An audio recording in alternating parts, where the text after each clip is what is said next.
Thank you. Before I really start, I was very lucky last night. I was invited to the premiere of an extraordinary movie called The Long Walk to Freedom, the Nelson Mandela story. And Nelson Mandela's daughters were there. And of course, in the middle of this film, text started moving around that Nelson Mandela had passed away. And I think that's just as we think about the conversations that we're having here and about all kind of the segmented thinking and different silos that we're concerned about, whether it's food or health or ecosystems. I think that what we really need to be aiming for, as opposed to compliance to these different segments, is a shift in our DNA.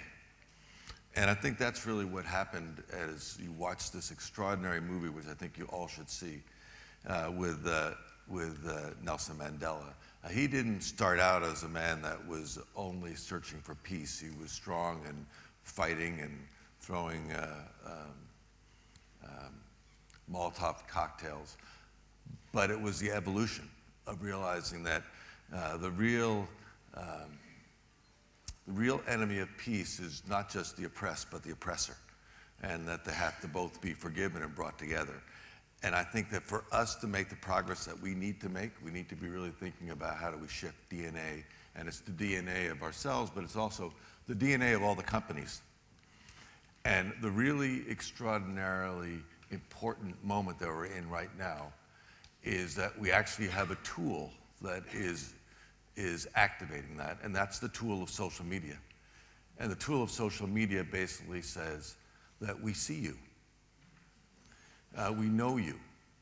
You cannot be nice here and bad there. You can't solve problems with philanthropy. You can't solve problems with CSR. You actually solve problems by changing who you are and taking responsibility. And if you have the right core, you'll take care of employees. You'll take care of nature. You'll be concerned about health. And that tool is underutilized. Luckily, it's there. We can't stop it. It's global. Everybody's got the power. And that's, I think, the most important thing. That's the most important tool we have.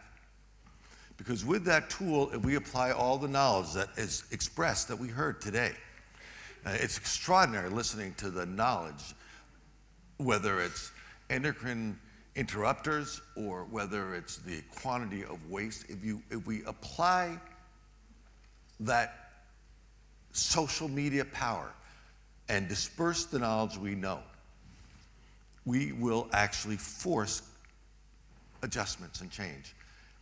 I am very optimistic about this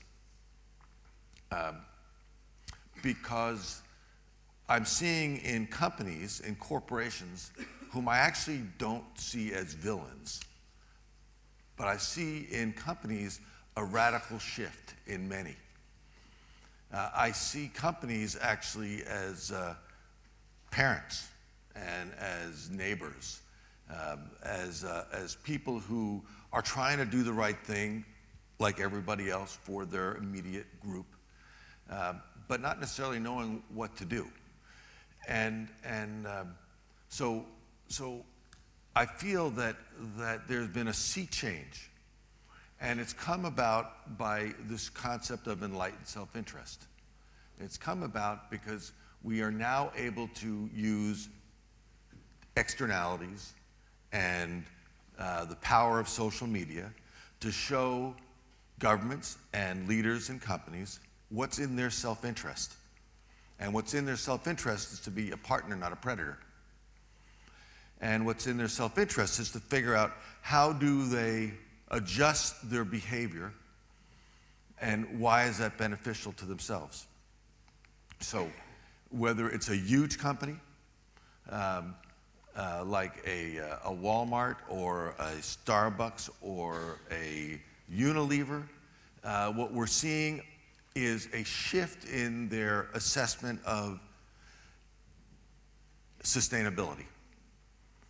And I know that's what we're talking about, so we'll stick with that, but it's spreading to other parts of their behavior.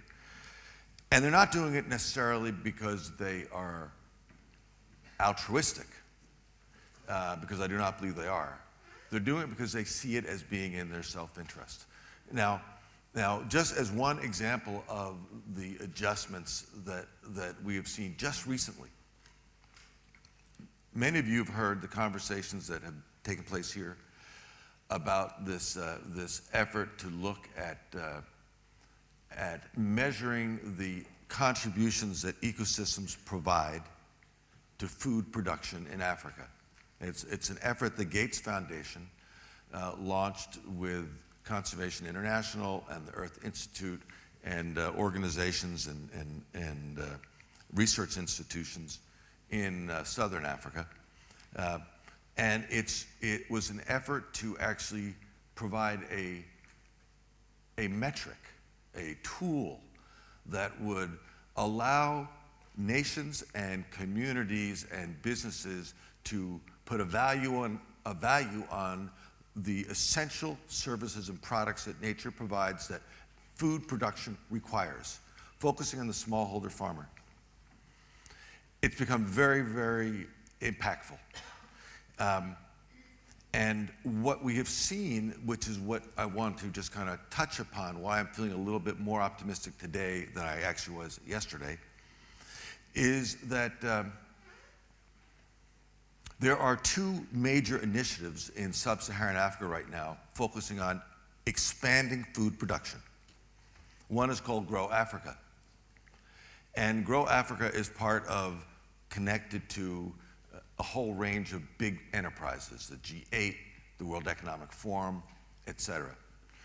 And they really have been focusing on not sustainability, but quantity of food.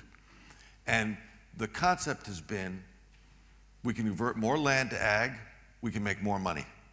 And sustainability will follow sometime in the future. That's really what has been driving this.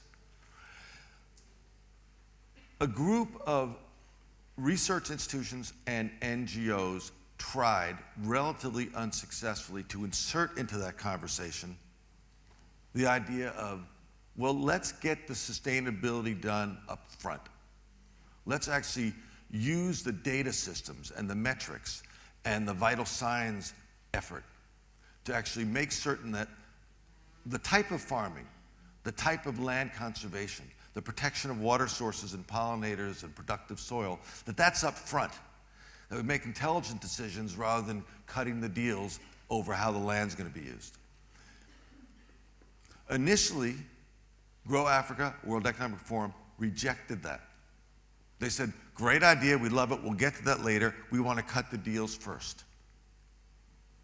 What happened was a small group of these companies were approached with the hypocrisy of that attitude and said, basically, you cannot afford to do that. You cannot afford to do that because of your license to operate. You give up your license to operate if you move that way. You need to actually encourage sustainability up front. And so a schism arose within this group. And the result is now the efforts on Grow Africa are incorporating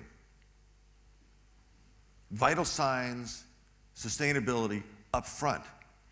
But there is a battle going on right now between the big players. And the pressure is on us all to keep the pressure on them through social media and communications to do the right thing. And absolutely an essential part of that is to provide them with the tools. We cannot just say, go pick the right path. They don't know the right path. We have to provide the decision tools, the knowledge to be able to make a right turn instead of a left turn. And the way we do that is by actually investing in research that is applied, in tools that can be used, so that when you have a head of state that says, I'm really interested in accounting for all my biodiversity and my ecosystem services, you can give them that tool. or give her that tool and say, this is how you evaluate your ecosystems and the products and the services that they provide. If we can provide those tools, and that's really the challenge, if we can give those tools and we can maintain that pressure, we actually have a chance of fast action, not slow action. And I think that that's really what we are all here to talk about. We need action fast. We need fast, important, big, national level demonstrations that we can design ecosystems that will continue to thrive, we can change production, and that can result in the well-being of people. And I'd love to describe some specifics, but I feel intense pressure on my left. Thank you.